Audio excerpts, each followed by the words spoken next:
ตุ้ยอันนี้นะเปล่าเนี้ย Chắc cái thằng út bị lướt bao.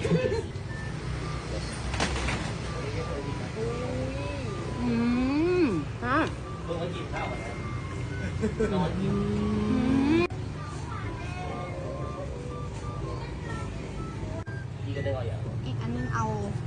มันดีอะ อันนี้มันแกงหมักฝาง เอาตัวนี้ อันนี้เม แกง นู หมักฝาง แนะนำจากทางห้านเนาะ นะแกงหมักฝางเด็ก อันนี้เดี๋ยว อันนี้แกงหมักขาม แกงขาม เอาเผือกเนาะ โอ้เจ้าหูแจกใครแท้ เผือกเข้ากันกับมะพร้าวอันนี้ถั่วดำป่นถั่วแดงมี2 ตัว เอามะพร้าวบอหรือ ใส่รถตามใจเจ้าของห้านรถ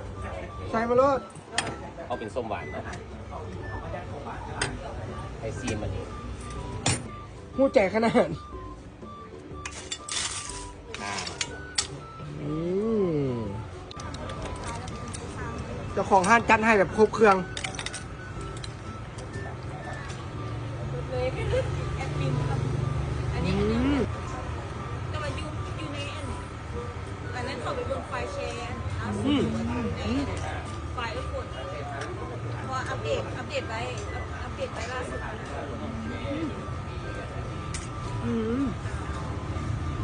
โอ้ส่วนของ แซ่บ ลองเขาไม่ได้ไปเปิด ขอบฝากค่าน้ำหวานกะวีนางมัมเจ้าเก่าซีแยกคอกหัวหลวงพระบาทเจ้า ห้านเปิดเมื่อไหร่แน่